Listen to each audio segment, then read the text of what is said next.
8:13 de la noche, regresamos con más a esto que es Análisis Superior. Yo soy Juan Carlos de la C, en lugar de David Páramo, y me da muchísimo gusto saludar a Rodolfo Ostolaza, subdirector de Estudios Económicos de Banamex, que está con nosotros para platicar acerca del reporte de inflación. ¿Cómo estás, Rodolfo? Muy buenas noches. Estimado Juan Carlos, con el gusto de saludarte a ti y a todo el auditorio. Pues entremos de lleno. Ya yo daba una pequeña introducción en el editorial del programa al respecto del reporte de inflación, pero dinos qué analizaron ustedes, por favor. Pues básicamente lo que vimos ahora fue una sorpresa a la baja. La inflación se quedó en 3.55. Tiene mucho que ver con la base de comparación del año anterior, porque lo que sí vimos al interior es el aumento en los servicios sin educación, particularmente el transporte aéreo, subió mucho en la quincena en términos anuales, pero en la parte de las mercancías alimenticias, ¿no? Esta base de comparación la vimos en la no subyacente de julio, fue muy alta en 2024, particularmente en los agropecuarios, y entonces lo que vamos a ver es que en la primera y la segunda quincena de agosto esto se va a revertir, vamos a ver un poquito como de aceleración de la inflación. En ese sentido, lo que nos espera es que ya no vamos a ver en lo que queda del año inflaciones en este nivel que vimos para la primera quincena de junio, ¿no? Entonces, ¿qué es lo que hizo que nos encontráramos con un 3.5%? Si uno hace un suma a lo que sucede a los distintos productos, podemos ver que por lo menos en la inflación general, pues hubo alguna baja ahí en el pollo, alguna baja en algunos otros productos, pero fue más cargada la inflación subyacente la que hizo que bajara los productos. Pero entonces, ¿por qué sucedió? ¿Qué es lo que nos pudimos encontrar? ¿Hubo algún fenómeno en específico o algo que ustedes ven en Banamex, perdón? Justamente lo que te decía, o sea, si vemos únicamente la inflación anual de frutas y verduras en la no subyacente, pues cayó 12.24% anual, cual es, pues es una caída muy interesante, ¿no? Si vemos por el otro lado la inflación subyacente anual, este estuvo en 4.25, bajó muy poquito con respecto al 4.28 de la quincena previa. ¿Por qué? ¿Qué es lo que está pasando en ese lado? Todo lo que tiene que ver con las mercancías ya estuvo a lo largo del primer semestre del año por abajo de sus promedios históricos, muy bien portada, digamos, pero ya empezó a subir porque no se puede contener mucho tiempo alrededor de esos números. Y por el lado de los servicios, toda esta presión que nosotros consideramos que tiene mucho que ver con la parte laboral, recordemos que la tasa de desempleo está muy cerca de mínimos históricos, eso ha presionado que la disminución en la inflación, o sea, que el ritmo en el que los precios aumentan disminuya, ha sido mucho más lento, justamente porque muestran esta rigidez de los servicios. Entonces, lo que vimos esta vez tiene una muy buena medida por parte de la inflación no subyacente, en particular de la parte agropecuaria, ¿no? Interesante entonces comprenderlo. Es parte no subyacente, son algunos productos como las verduras, algunos vegetales, los que estás mencionando. Ahora, dices también, hacia los siguientes meses no vamos a ver otra inflación de este estilo. ¿Qué están observando? ¿Viene algo que ustedes estén viendo en el horizonte por lo cual no se mantendría por el 3.5 que vimos ahorita? ¿Lo ven otra vez por arriba de 4? Sí, todavía algunos meses es probable que la veamos por ahí arribita del 4. De hecho, para el cierre del año la estamos viendo precisamente en 4 la general y en 3.9 la subyacente.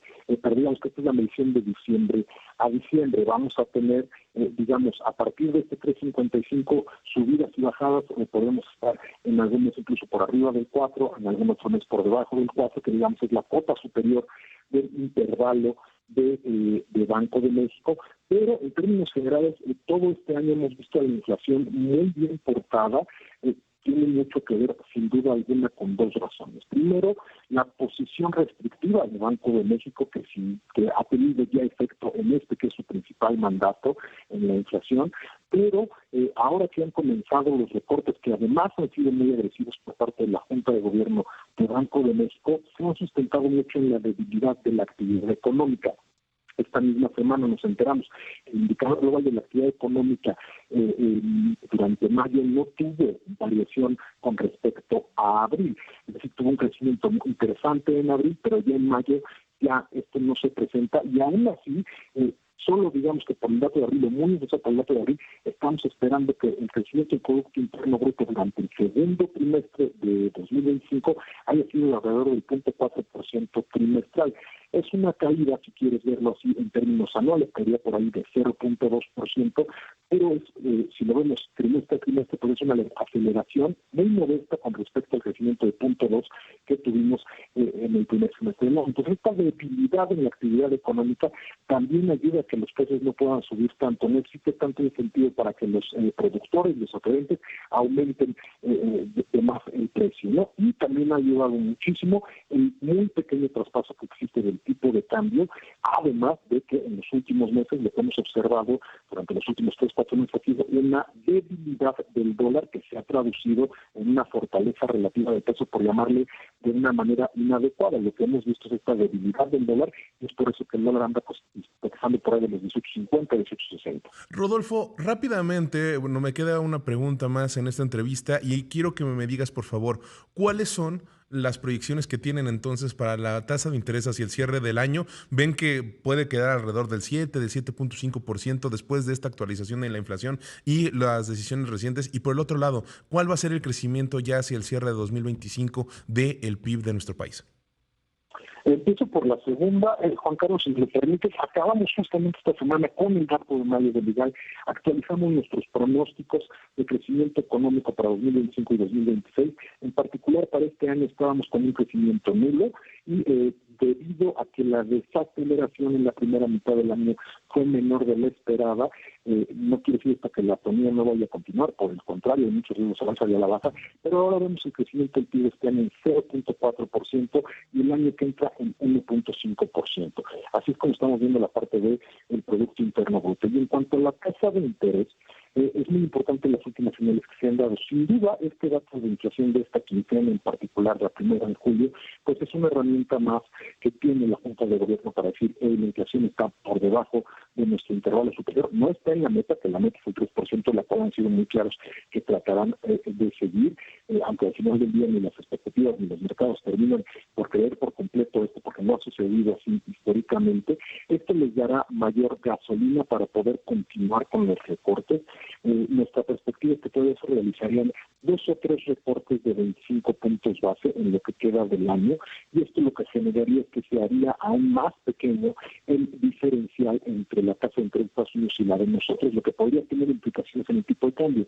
Pero ya vimos esta reducción muy drástica con los últimos recortes de la Junta de Gobierno, y el tipo de cambio, contrario a lo que dice la teoría económica, se ha apreciado, insisto, por esta debilidad del dólar. Entonces todavía les queda ese margen de maniobra. En particular, nosotros vemos la tasa de fin de periodo alrededor de 7.25%.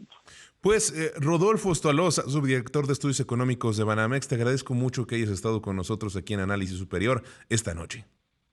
Siempre es un placer saludarte a ti y a todo el auditorio. Muchas gracias, Juan Carlos. Muchas gracias.